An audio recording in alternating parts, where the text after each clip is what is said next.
From the banks of Dewey Lake, it's the Dewey Pod Monster.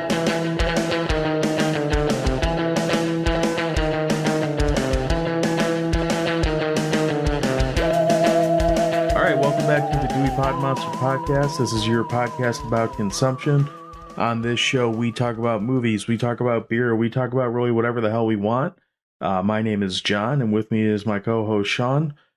Sean is the authority on Michigan beer and probably has some other title that I haven't thought up yet. I'm really disappointed you don't emphasize the. What's up with that? I thought I did emphasize it. Well, you just kind of like pass it over real quick, like the Well, I hate authority. Ohio State. That's why. So, I don't know where this Ohio State thing comes from. I don't get it. like where them saying it comes from, or where it getting compared to that comes from. Yeah, like I don't know why you're thinking that they're joined somehow. Because the first time you said it, like you claimed it was like the Ohio State. I don't think It's so. all your fault, really. Is there any record of this? I believe there is. I'm pretty sure it's on either this show and or the Brew Detroit podcast that we were on. I don't know anything about that. I mean, you could have edited it out of one of those. So, Why what would are I you do doing that? this week? I'm good. Long Yeah. time no talk. Oh, catch up on anything over the last couple days that we didn't talk about? I did. I had a very productive few days. I finished Atlanta season 3. That's all on Hulu. And Mhm. I started watching the 3rd season of Barry, which is on HBO. I need to watch that. Like from the, I haven't. I know I'm like way behind on that, but that's one that I actually want to pick up and start watching and just haven't gotten around to. Yeah, I feel like I need to start watching it again. I feel like I remember season 1 and I remember season 2, but the way that they start season 3, I feel like I don't remember the end of season 2 for some reason, which it hasn't been that long. He's like a hitman in that show, right?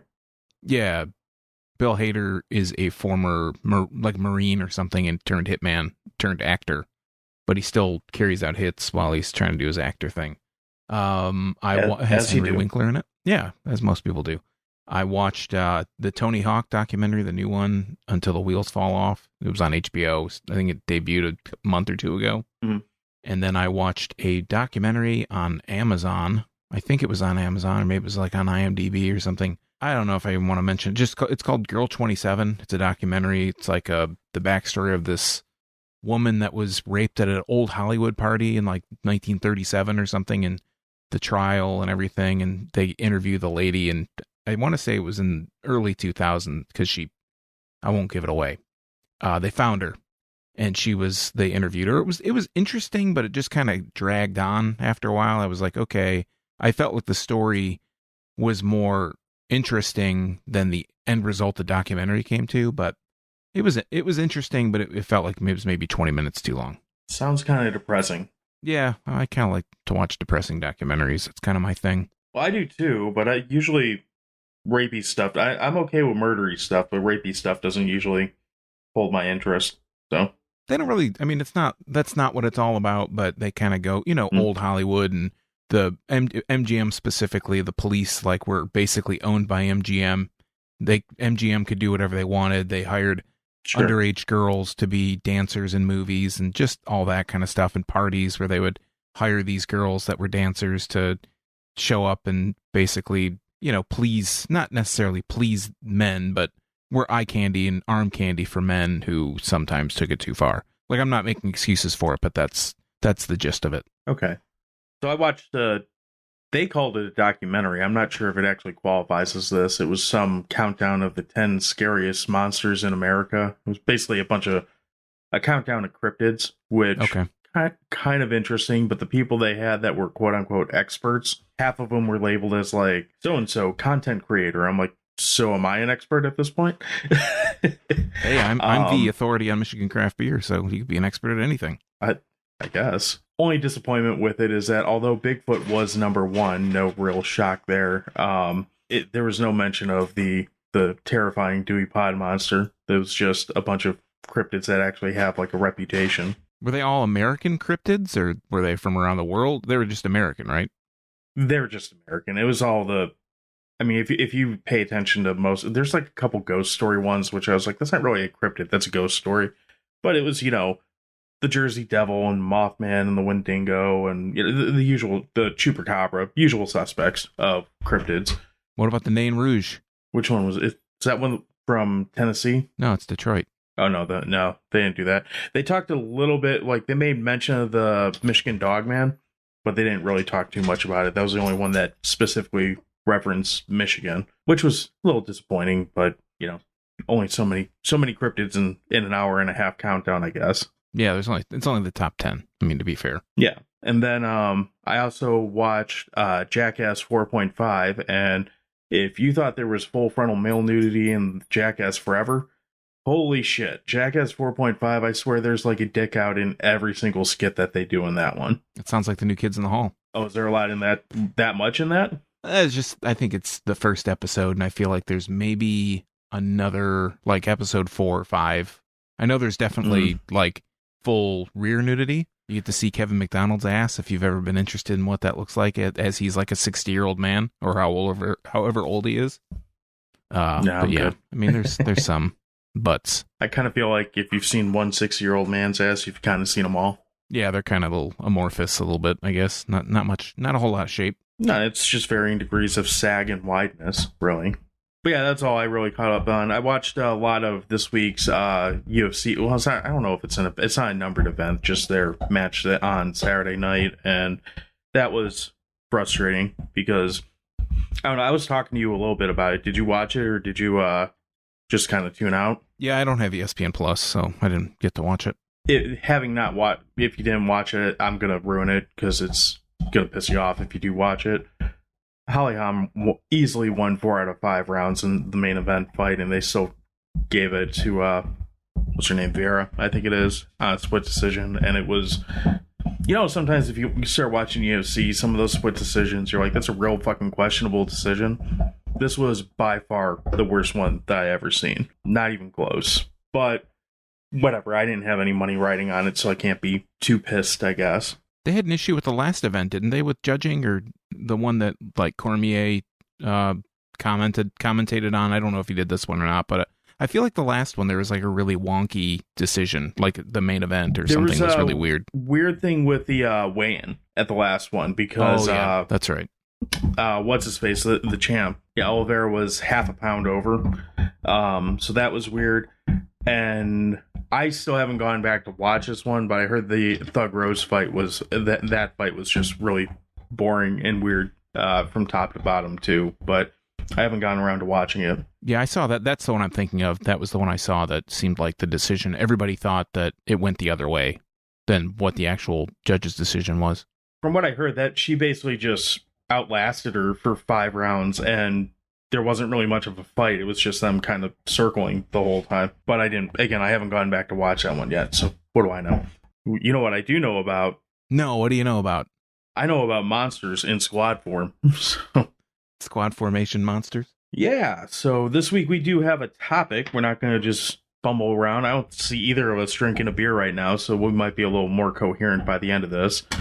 Although we're fairly coherent at the end of the last one. Yeah, maybe a little rambly, but I feel like it was all coherent. Well, this one could lead to rambling, too. This is a fun movie, so we're talking about Monster Squad this week. Monster Squad is a 1987, I guess you could call it kids movie. I always thought of it as a kids movie, although looking at it now, I guess I could see how it kind of gets, walks kind of in the gray between kids movie and young adult movie, I guess. I think it's like horror light or something. I mean, it has elements of horror to it. But it also, because of the age of the kids, it does kind of carry a kid's vibe. It's not gory or anything. I mean, a little bit, actually, now that I think of it. It's not gory, but one of the things I noticed with it right from the go. So, right from the go, like I kind of thought this movie had, as far as the effects and kind of the feel of it, it almost gave me like a feeling of Army of Darkness, like kind of how things are shot and how some of the effects look and how some of the skeletons and stuff look right at the beginning.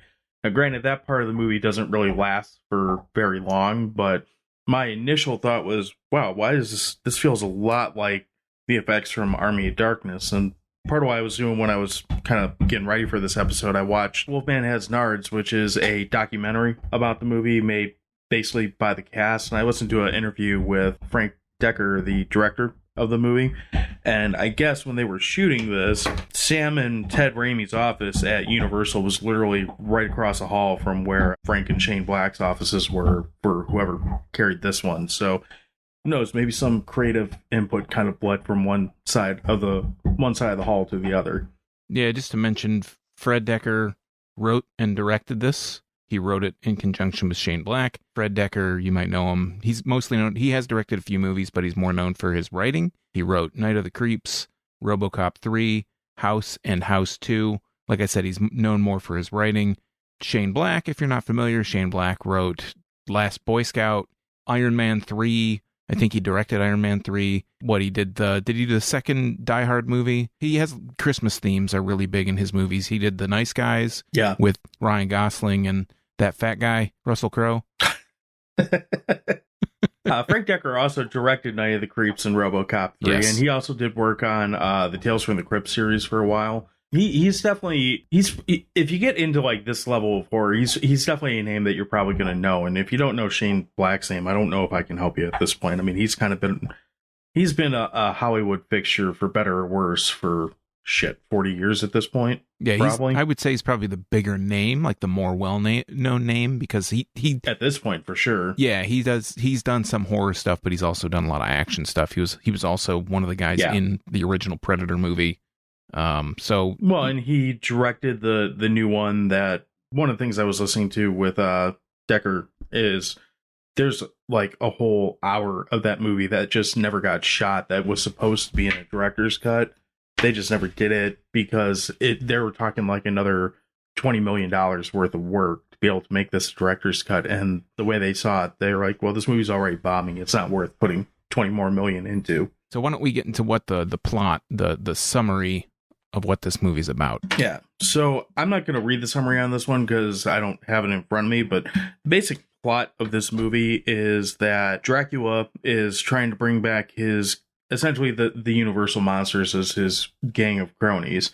There's an amulet that they're going after that controls the fate of the world, be it to either good or evil, and it kind of keeps shit in balance. However, once every 100 years, there's a chance to kind of flip the table on the amulet and turn things from good to bad. So that's what Dracula's trying to do, is get this amulet and let the bad guys go have their fun for presumably the next 100 years.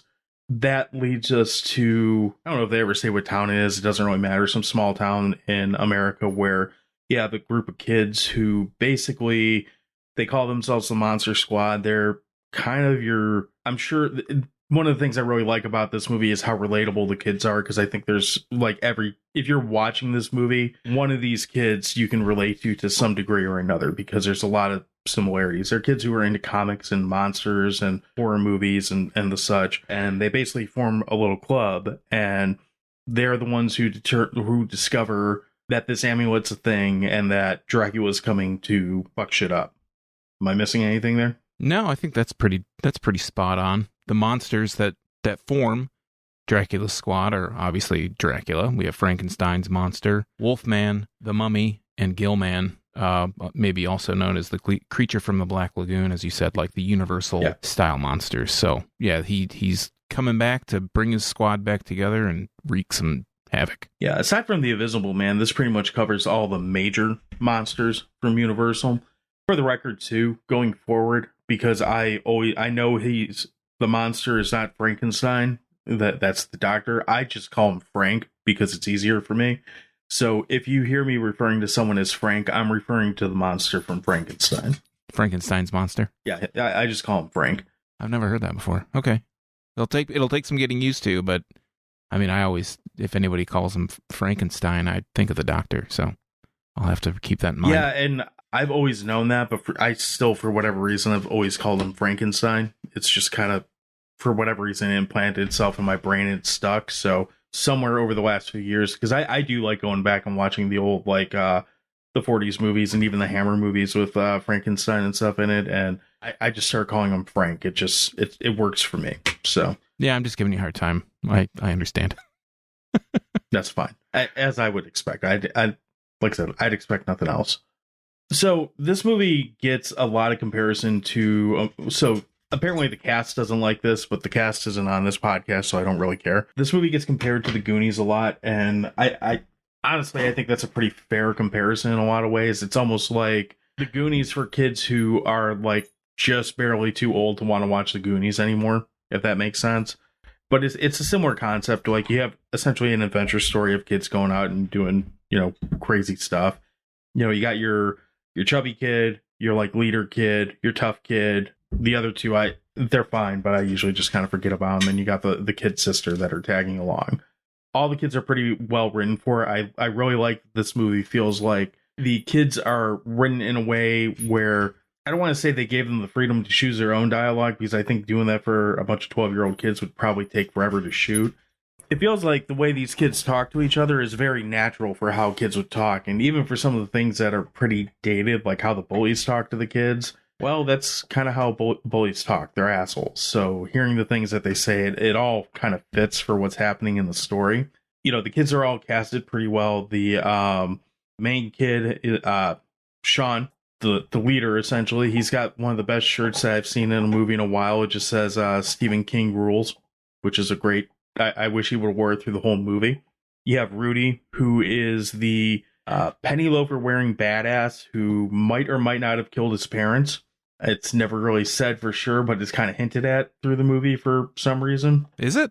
Yeah, it's something that's funny. Like, I noticed it this time, just like there's a real brief line in passing, like after, like, when they're first going to the treehouse and the kid sister's looking at him, she's like, he seems scary or something like that. She makes some kind of pass, like, I heard he killed his parents or something like that. It's not really something they go deep into, but it comes up a lot in that documentary for some reason. So maybe he killed his parents. Why not? Yeah, I'll have to go back and watch that scene. And yeah, I just heard about this documentary like literally today when I'm writing my notes out about this. I'm like, oh, there's a movie and it's called Wolfman's Got Nards. Okay, well, I guess I'll have to watch that. I just didn't have time to watch it before this. Yeah, it's good. It's fun. It's about, in my opinion, maybe 20 minutes too long. Like, it kind of gets to the point where it's like, all right, I get it. People love this movie. Let's move on here. Mm-hmm. But it's not a bad watch. I watched it with ads, so that might not have helped, because every 15, 20 minutes it's stopping to play the same commercial over and over again. Yeah. But then aside from Rudy, you also got Horace, he's the bigger kid that gets bullied through a good chunk of the movie, and then he probably has one of the most badass movies, or the best payoffs of this entire film near the end of the movie. So he's definitely redeemed pretty well. And the thing that I found interesting about Horace was that the bullies call him Fat Kid, and his friends call him Fat Kid. Yeah, it's like, well, that's. I mean, he only says his name a couple times. I mean, you get his redemption line, his kind of badass line, and the rest of the time, I mean, they do call him Horace throughout the movie when they do say his name, but at that opening thing, they just call him Fat Kid. It's like, oh, let's go see what Fat Kid's doing.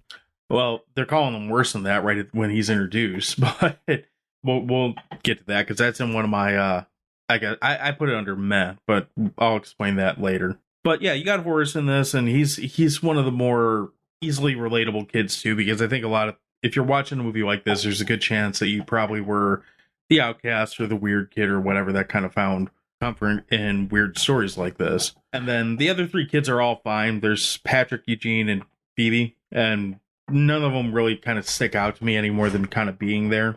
I don't know if you feel the same with that or not.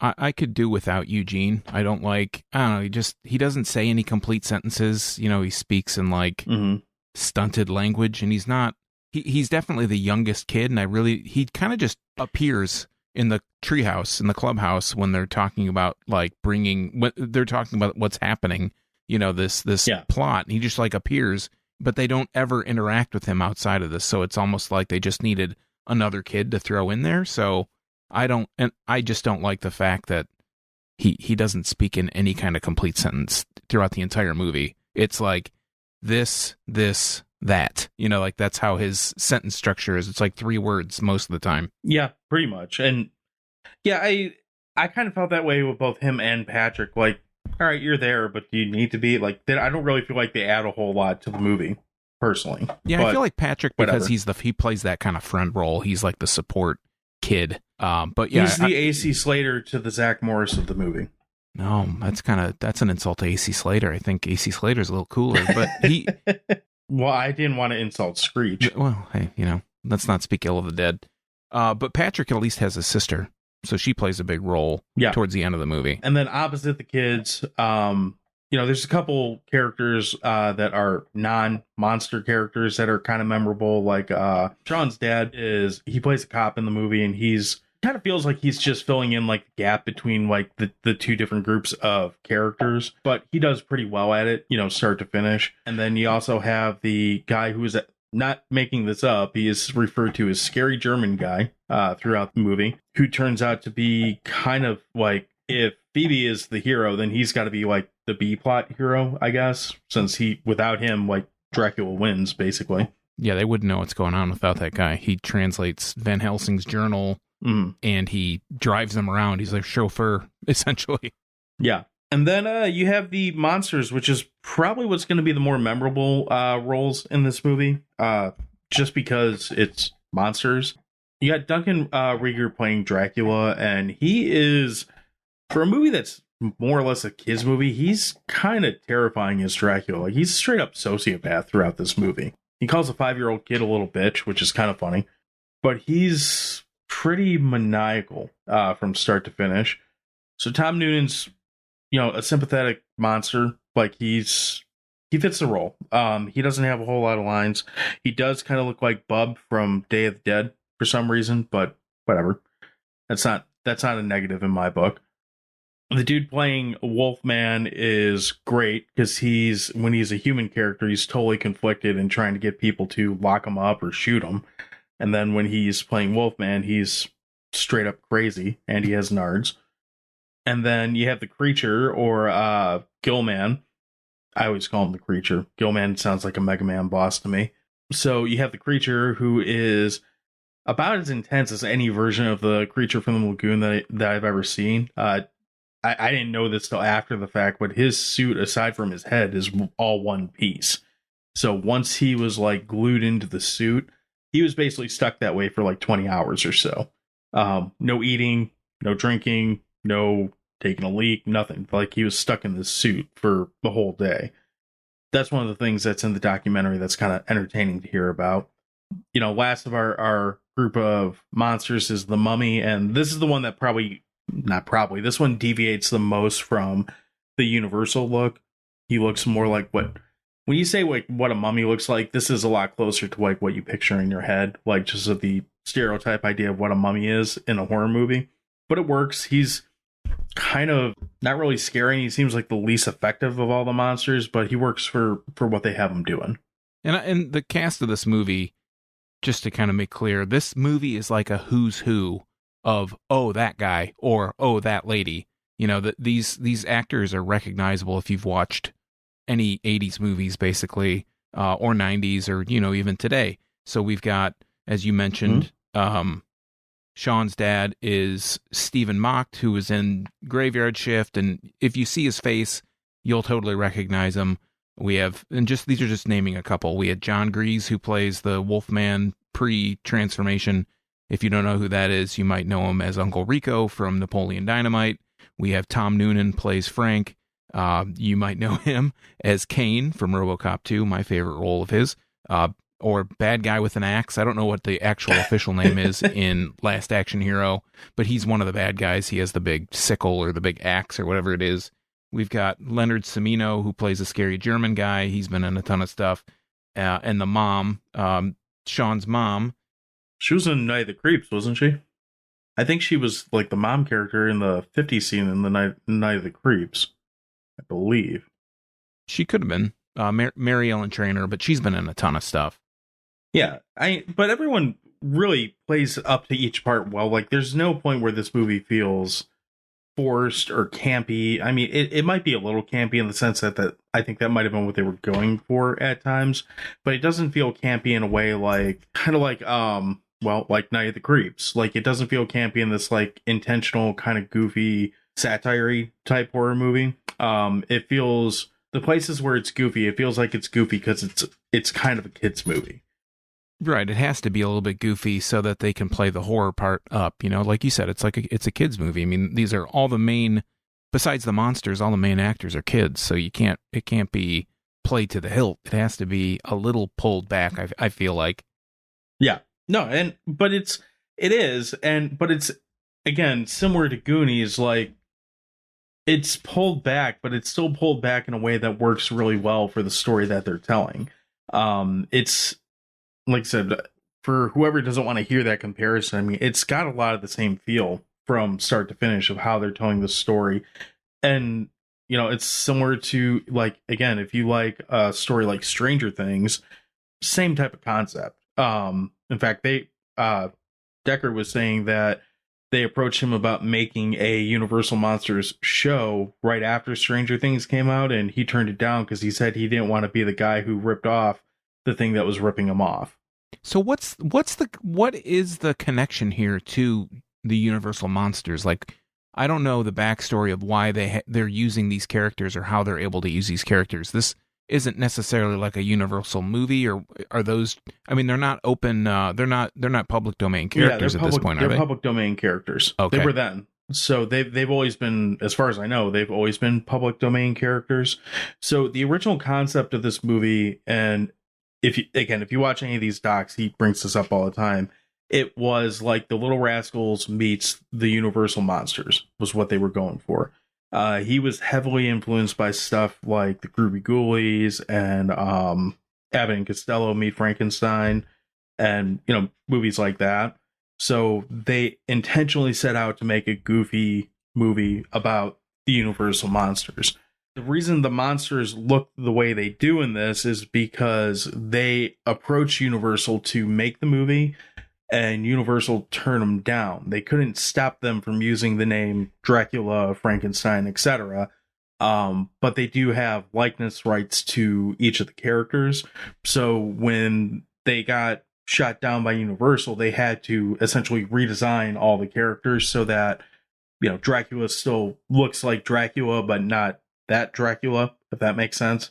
Yeah. So that's where the concept comes from, is essentially, Little Rascals meets the Universal Monsters. And really, like, it's kind of one, I look at it as like a big swing and a miss on Universal's part, because, one, if they did take this movie, I'm sure that it probably would have been received better than it was when it came out, because this movie did not do well at all when it came out. But, for a franchise that is really so iconic and so legendary in so many ways, it's really just kind of gone dormant for shit. I don't know. Like, even though they tried rebooting it to their like Monsters Built universe like recently, and those are terrible. Oh yeah, the Dark Universe. Yeah, with like the Mummy and all that, whatever the other movies with the Tom Cruise Mummy, and there were a few others.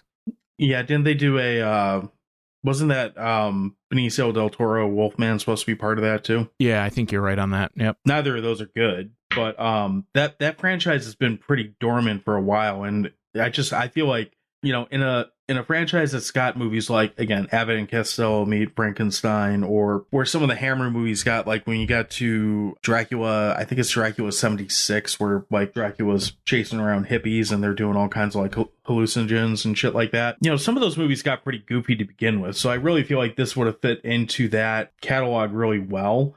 And it really would have opened up a whole generation to going back and rediscovering all those old classics too. Like, it would have breathed new life into those. But, they chose not to do it, and it went to, I don't remember who got it, but it went to a different production company to make. So you get the Universal Monsters, but they're not technically the Universal Monsters in this. They're just monsters. But I think they play up just as well as any of those old movies. I don't know. What do you think on that? I think they do a real service to the movies, actually. I think talking about the monster designs, some of them, they're very on brand, right? Dracula, you cannot mistake this for anybody but Dracula. Frankenstein, Tom Noonan, he's got to wear those big ass platform shoes, so they kind of look, I thought they were clogs for a second. Yeah, he looks really gumpy. He looks really off, because just when they show him walking around, like, I feel like they could have done a camera trick or something to make him look, I mean, he's already playing with a bunch of little kids, so he looks tall as it is, and he's a tall guy, but he just doesn't have any like real girth to him. He just looks like a spindly Frankenstein. I think the best looking character out of all of them is the creature or Gill Man. I think that's looking at that costume, because you get a real good look at him at the end. It's an amazing looking costume. I mean, it looks awesome. And I think even Mummy looks pretty good too, but you don't get to see a whole lot of them. There's a scene with Mummy I don't understand where he shows up in Eugene's closet and he's just like, I don't get that either. Out of nowhere, he just shows up in the closet. How the hell did he get in this kid's closet?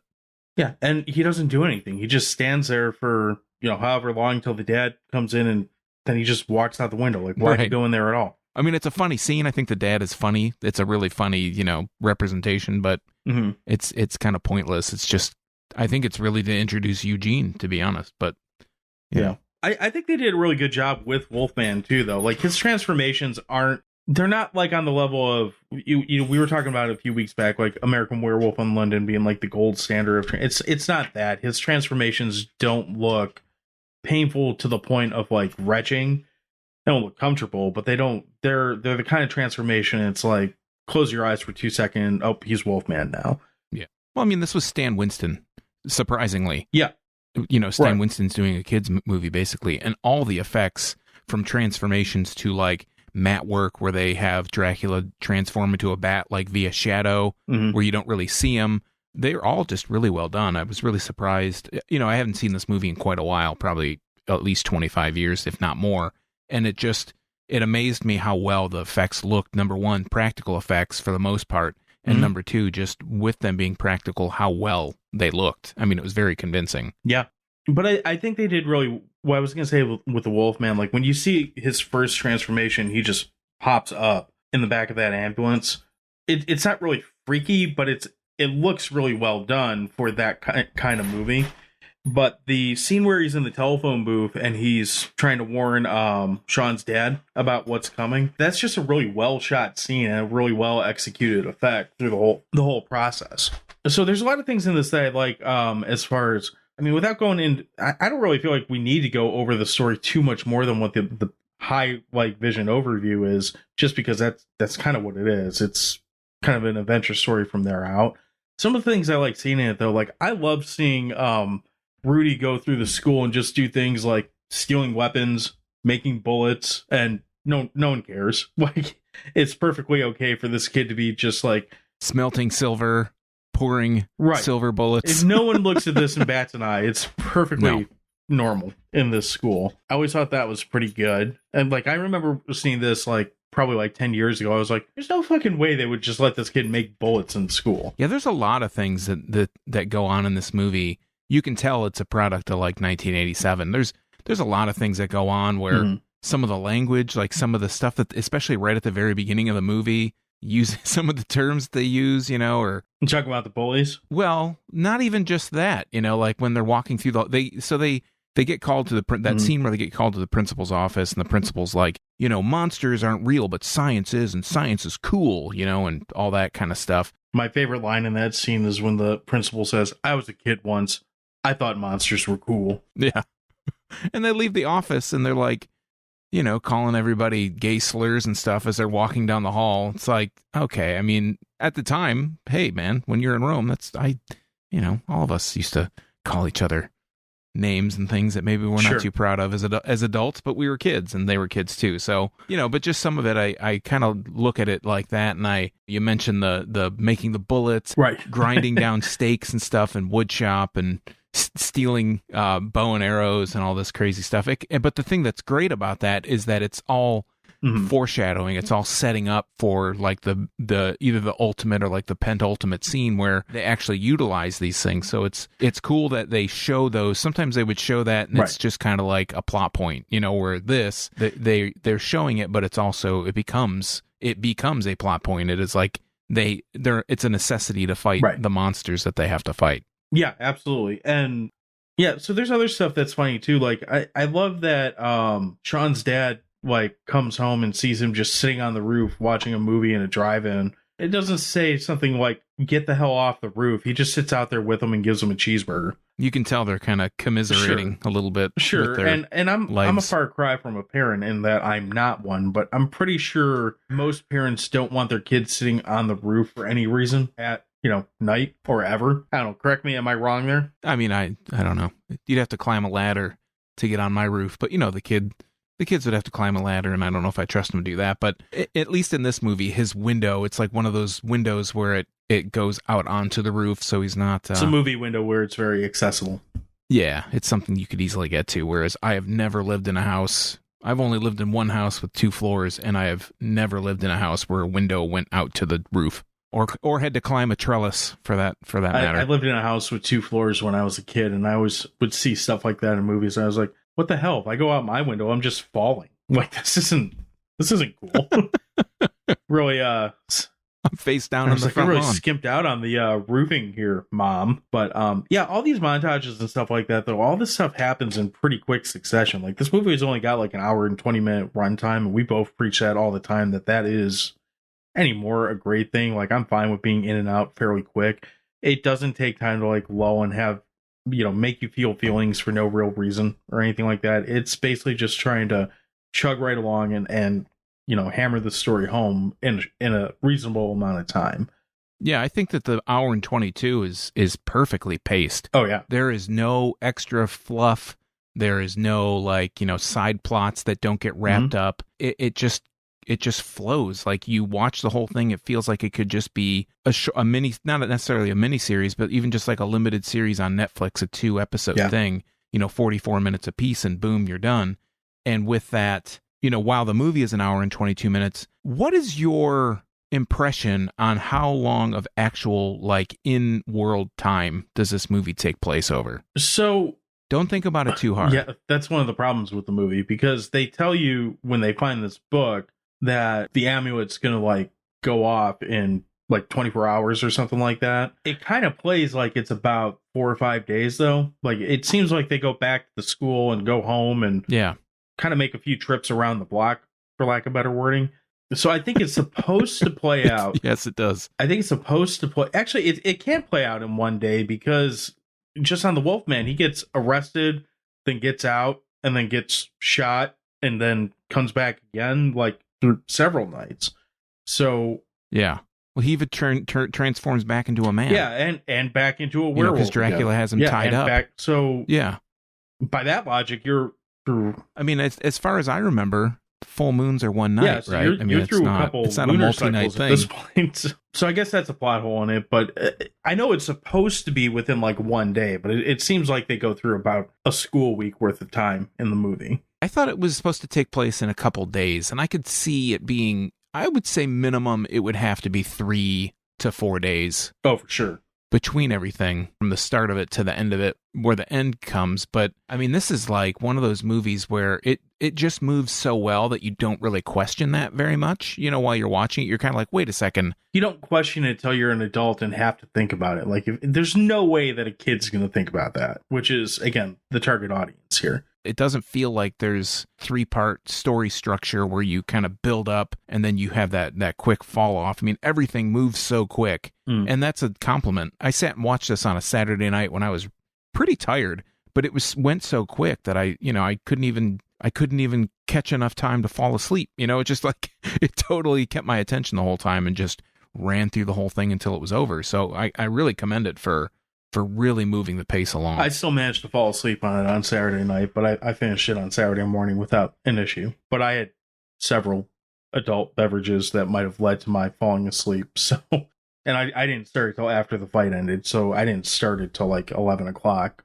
something like that. So some other things that are kind of random and cool in this, Dracula's car in this movie, which I don't know why Dracula needs a car, but he has a car, and it's cool as hell. It's like a murdered out ghost hearse. I don't really understand why he needs this car, because the only time you really see him driving in it, no one but Dracula is in the car. He doesn't ever have the whole crew in the with him, which I wish there would have been a shot like that, because that would have been wallpaper material on a computer, Yeah, Dracula with his gangster lean driving. We got Frank in the Wolfman back, hanging on his the head out the passenger window. seat. Right, yeah, it would be a perfect movie poster.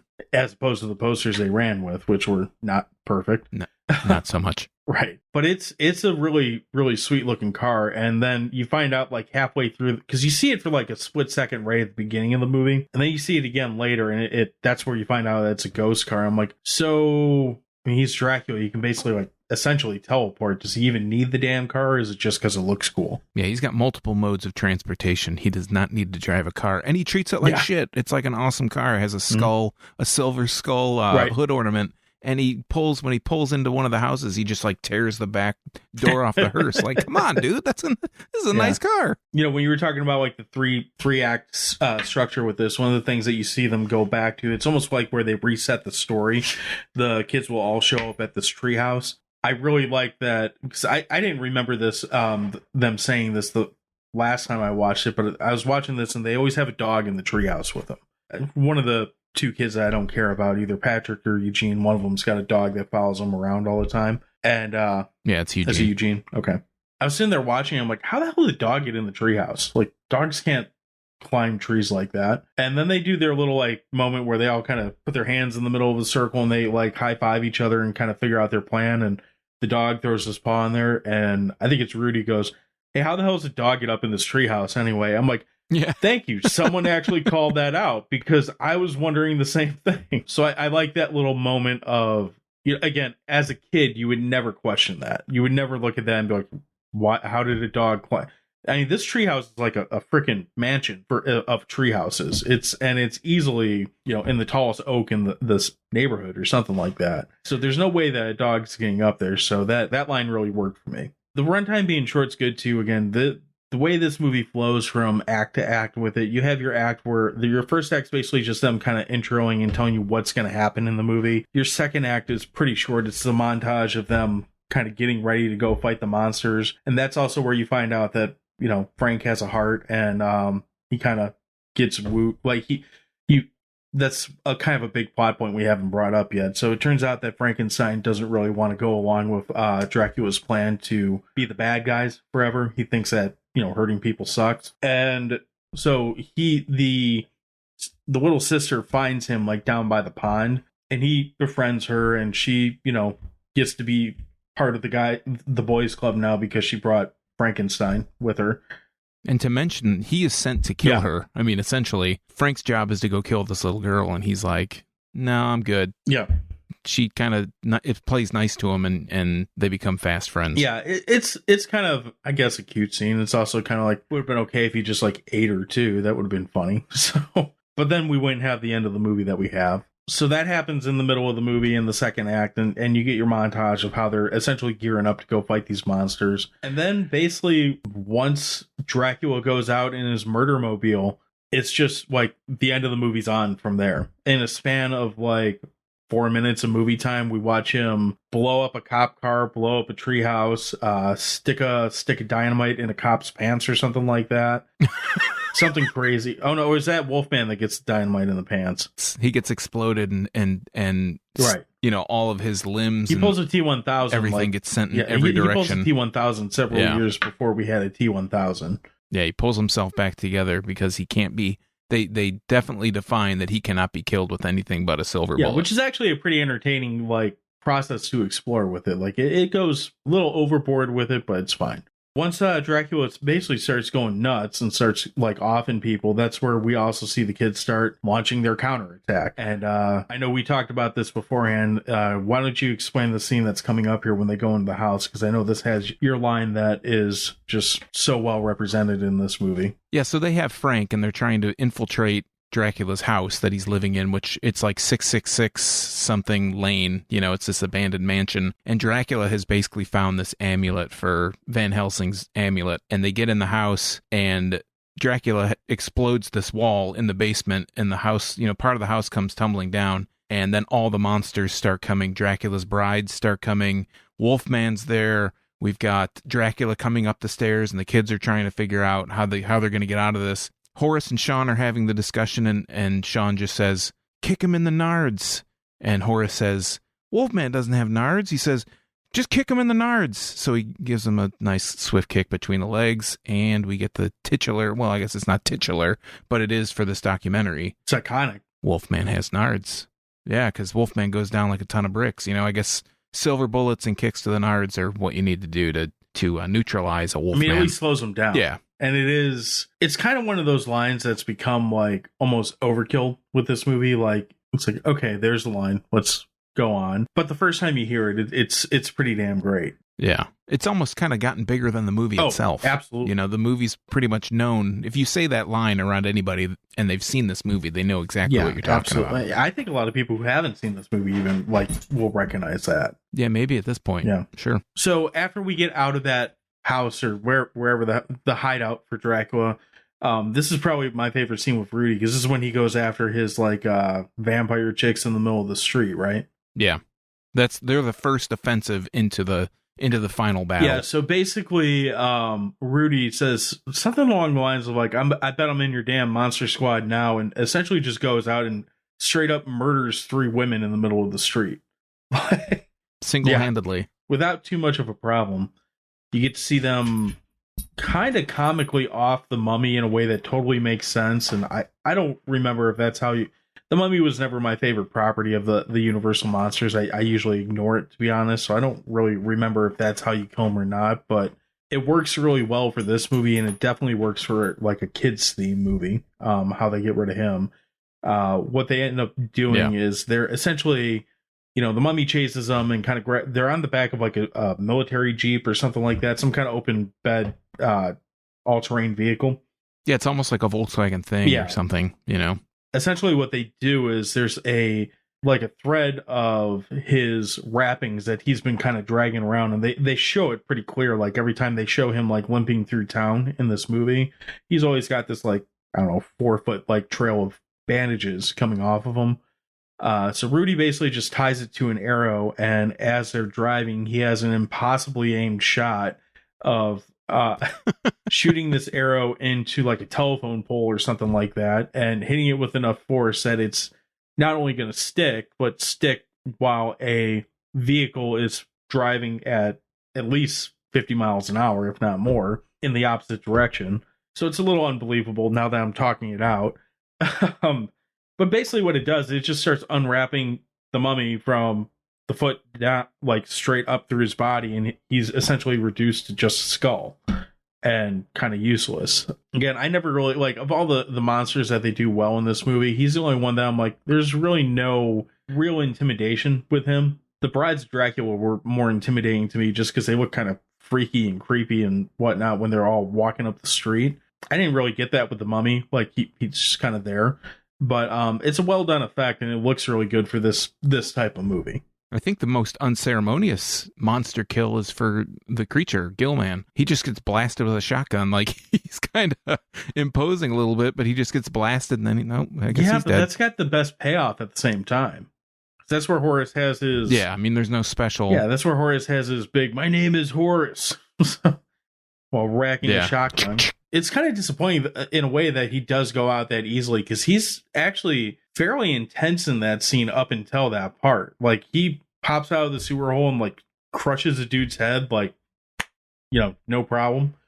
And then he starts going after another guy right after that. Doesn't he just chuck him and then go after Horace? And they're the bullies they're in the store that Horace is trying to get into, and he decides hey, I got to make my stand here. And also to mention, one of the bullies, EJ, is Jason Hervey. He's Wayne from the Wonder Years, and now I think he does some WWE writing or something. But it's nice to see him his role is always such an asshole bully that he just totally fits that. So it's kind of nice to see nothing happens to him, but he just kind of gets his comeuppance, or Horace gets his comeuppance, and he gets to see, EJ gets to see that he's a badass. So that was kind of redeeming, especially as a kid. No, I can agree with that. I feel like it's more redeeming as an adult than even as a kid, just because I like seeing kids be put in their place. It's kind of satisfying in a way. So at this point, we have gotten rid of some Dracula brides. We've gotten rid of the Mummy. The Wolfman is... Oh yeah, so what happens with the Wolfman, it's actually a pretty entertaining scene. So the cops show up and they're trying to take care of the Wolfman, and he's basically kicking their ass without too much of a problem. And what they do with him is, another stick of dynamite appears, and that's where they shove the stick of dynamite in Wolfman's pants and ninja kick him out a window or something. I don't remember.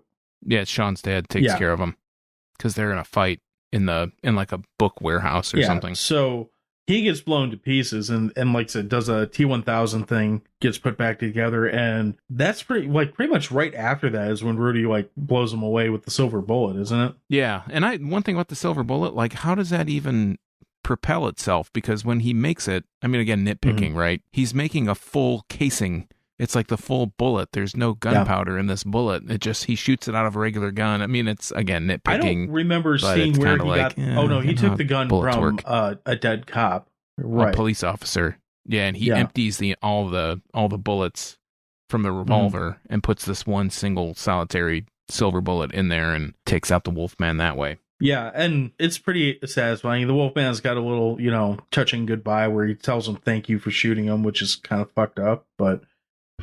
works. Yeah, works for the movie. It's Sean that kills Dracula, isn't it? The scary German guy is helping Phoebe, the little sister, recite the words from Helsing's manual or his book or whatnot. So the whole plot point with the book of Van Helsing is that these words, for whatever reason, have to be read by a virgin. They get, I don't remember, they get someone's sister. I don't remember which one of their older sister.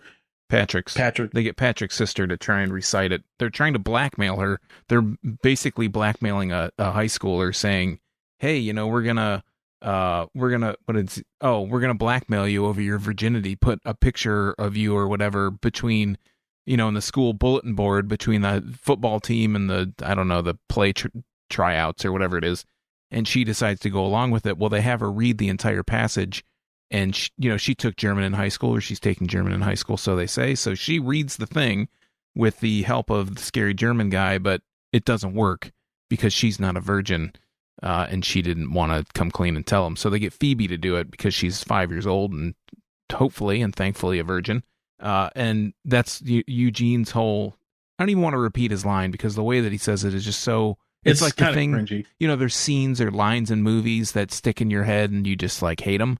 I absolutely hate the way that he says this line in this movie, so I'm not gonna say it, but they reveal that, Phoebe's a virgin, and so she starts reading the passage.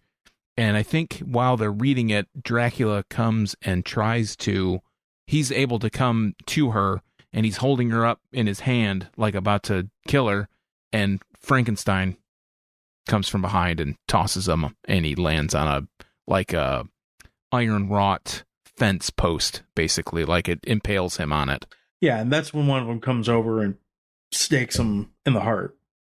I believe, I just saw this movie 2 days ago, and I don't remember if that happens or not, but he's definitely staked, and they finish the passage, the portal opens, the amulet gets thrown, the portal opens. The portal is very, very Evil Dead 2 / Army of Dark. It's like the same portal that pulls Ash to the Middle Ages.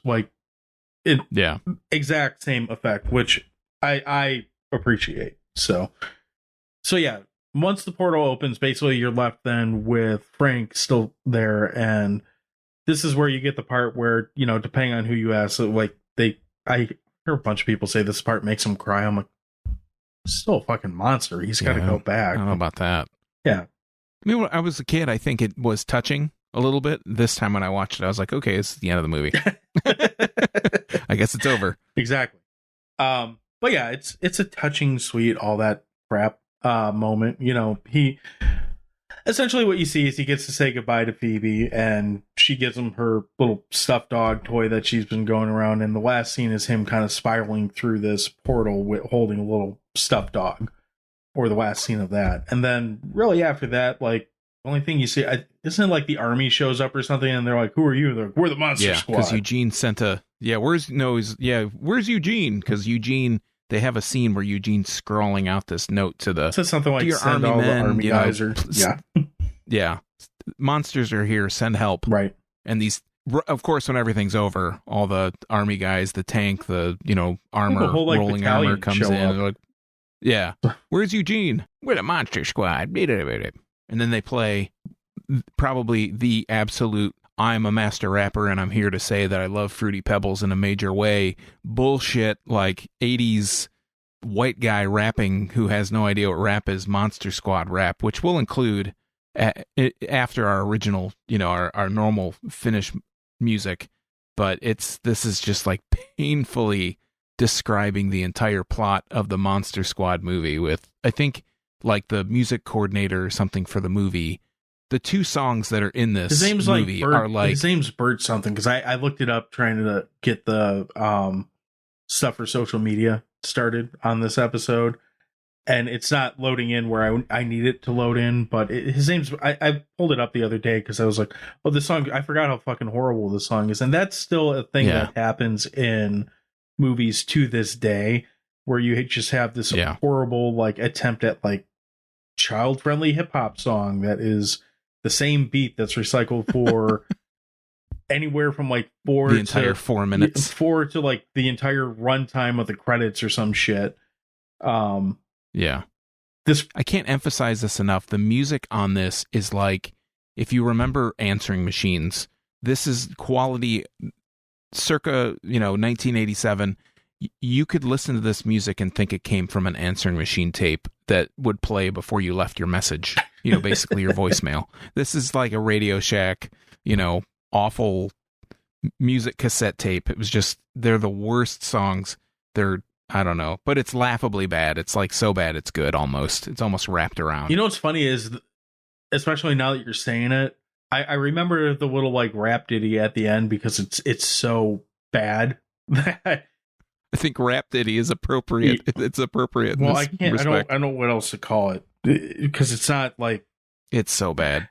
It overshadows everything else that I don't really remember the other musical cues right now in the movie. And I at the end of this movie, after the credits roll, there are only 2 songs credited in this entire movie, and one is during the montage. Yeah. And the rap at the end, the Monster Squad rap. Yeah. That fucking song.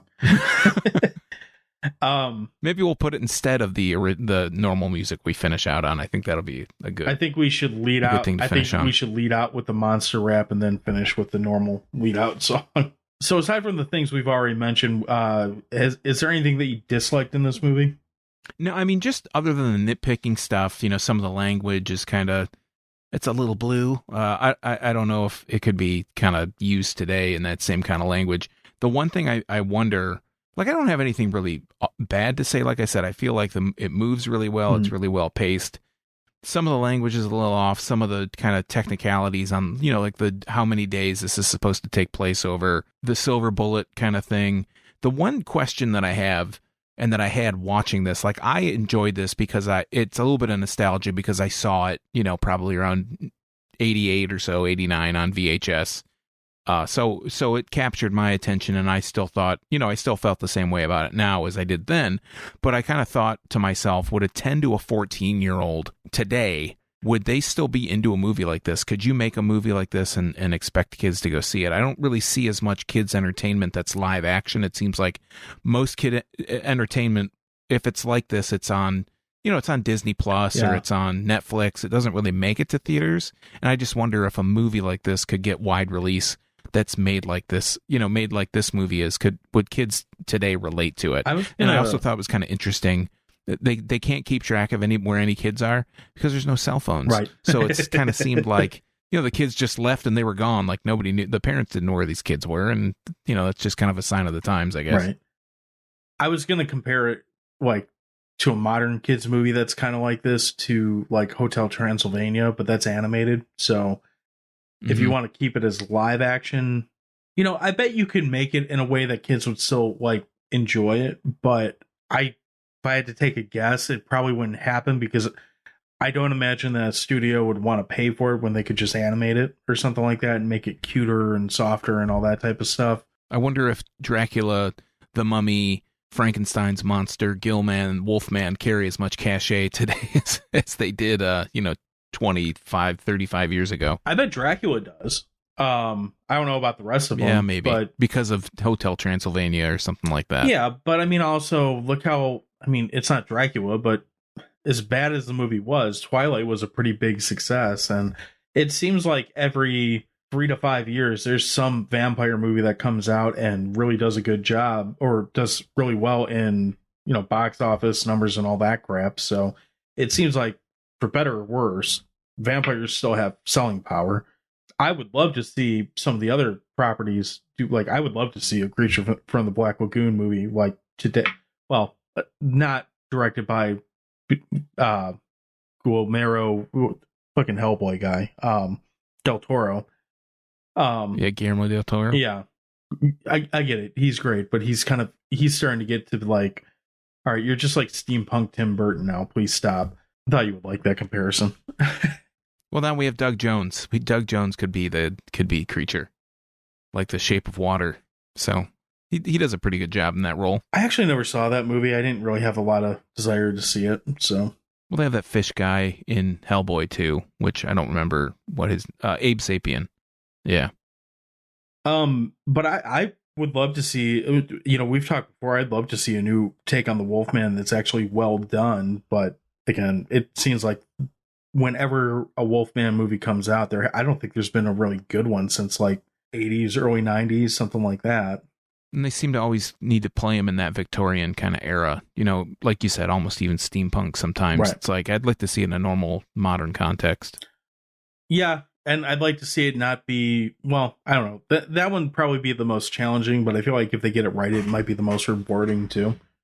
Before I go in the rating, the only thing I would say that I don't know if I would put this in a dislike as much as a meh category. It's just the language and stuff. Like, I'm really on the fence with how I feel about it, because there's a lot of stuff that's said in this movie that's just, they're really just words that are not words that are politically correct by today's standards. Is really like absolutely putting it nicely.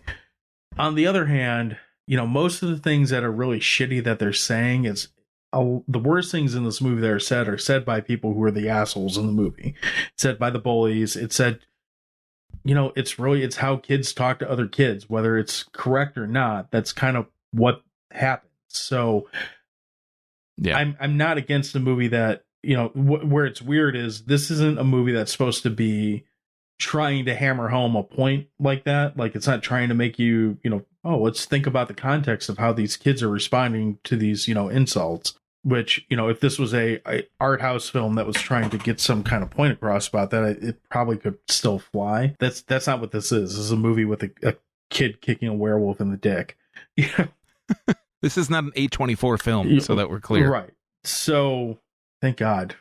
Yeah. I don't want to see the A24 version of Monster Squad. That would be weird. So yeah, watching this again, that was one thing that and again, some of the stuff is within the first like 5 minutes of the movie. So it's pretty immediate that you're noticing this stuff. It does kind of take you out of it for like a split, like maybe a minute or two. You're like, God, they actually say it.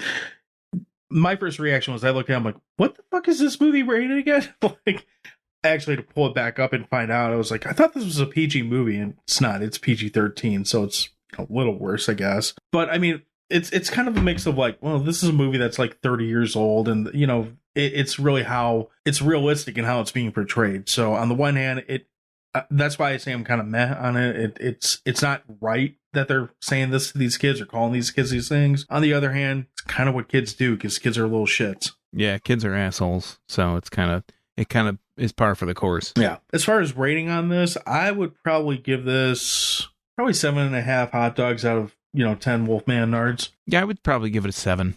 Yeah. 7 hot dogs out of 10 Frankenstein bolts or something. It wouldn't get my highest recommendation, but I feel like you have to be, I don't know if my kids would enjoy it. I didn't sit down and watch this with my kids, and I don't know if they'd enjoy it. They're not really into the whole kind of horror, even horror light or monster movies or anything like that. So it's hard to say, but I think for somebody that kind of grew up in the era, I think, your age, my age, maybe a few years younger, and definitely older would probably still get it if it was a movie that they kind of even remembered or were just kind of interested in watching it. I think you'd have to go into it. If you weren't familiar with the subject matter, you'd have to kind of go into it with an open mind, but I'm not really sure if a younger audience would kind of give it the same rating as we would.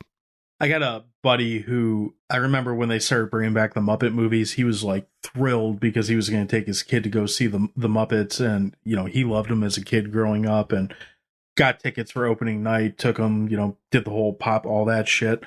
And his kid couldn't give two shits less about the Muppets. And he was just like heartbroken about it. And this movie to me totally feels like the kind of movie if I had a kid, that was probably like, I'd probably be comfortable showing a kid that, depending on the kid, somewhere like around 8 to 10, assuming they're like smart enough kid to realize it's a movie, it's okay, which I think most kids are. I could see myself being like, oh, I'm going to show my kid this and he's going to, love it. And it's going to open the doors to all kinds of, he can watch Army of Darkness and he's fucking like, this is fucking stupid.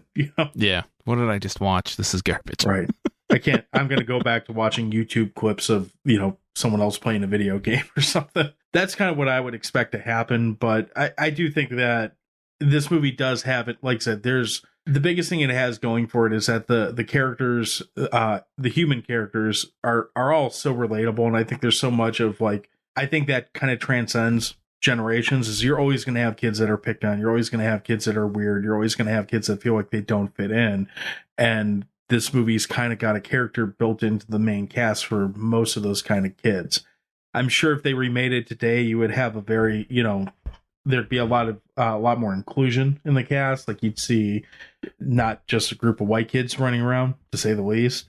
But I don't think that would take away from the movie in any way if they did that. So, yeah, I mean, like I said, this is an all-around enjoyable movie, and I really don't have anything too bad that I can say about it, really. Yeah, my only thing, again, is kind of nitpicking some of the technical things, the plot holes and whatnot. And like you said, some of the language is kind of a little questionable now. But, like you said, it's kids talking to kids, so it fits the time frame. I mean, at that age, that's how I talk to my friends. So, look how I turned out. Right. Yeah, and I've always said too, you always say the worst things you're going to say when you're around a group of friends. People don't want to admit that, but that's the truth. You say some really stupid shit when you're with your friends. So, yeah, for sure. This movie kind of shows that. So take that for what it's worth. But yeah, this is a fun one. Like I said, this would definitely go on our recommend list. I don't think there's any question about that. Check it out. This is one that is not readily available at the moment. I know it kind of comes and goes from some of the streaming platforms, but right now it's basically one that you have to either purchase or seek out through other means, whatever you want to do. But if you have it, if you can find it, it's worth your time. It's worth showing. Show your kids. Tell us how much your kids hate it. So you got anything to add before we wrap up here? No, I think you said it well. All right. Well, then we're going to take off for the week. In the meantime, make sure to follow us on all the socials. We are at Dewey Pod Monster. You can always like and review the podcast on anywhere that you subscribe to this, be it iTunes, Spotify. If you go to our website, which is anchor.fm/DeweyPodMonster, you can also leave us a message, and we would greatly appreciate your feedback, and we can share it on the show. Sean, what do you got going on? Not much. By the time this goes up, I'll already have my Michigan Mandatory Brewery video for Ascension that we did. You can find me in my videos. I talk mostly about Michigan beer, but you can find me at youtube.drafttherapy.com, on all social networks at Draft Therapy. So that's where you can find me, and that's what I'll be up to twice a week, Tuesdays and Thursdays. Drinking beer for you, making sure it's good enough for you. Well, thank God someone's doing it. That's right. It's a dirty job. Somebody's got to do it. It's only dirty after like the third or fourth beer when you start missing the, beer hole. So I don't know how to take that, but I'll leave it at that. All right, guys. You have yourself a great week. We'll be back at you soon. We're the Monster Squad.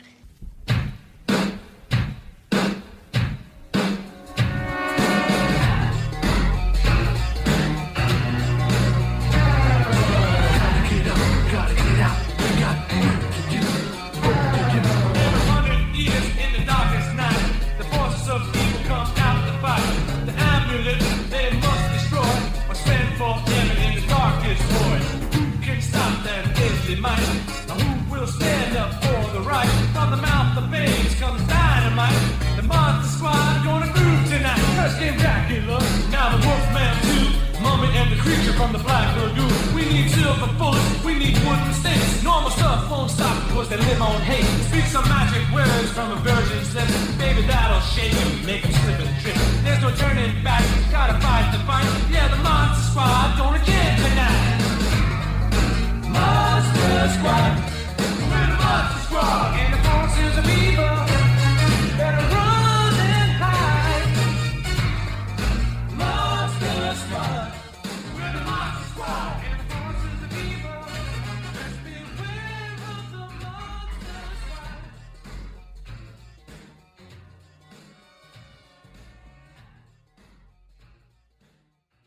Squad. I am, like I said, I'm struggling here. Yeah, well, that Standard. happens sometimes. Yeah, he gets because he gets. It's like the tagline for I don't know what you're it's the talking about. tagline for the whole damn movie, basically.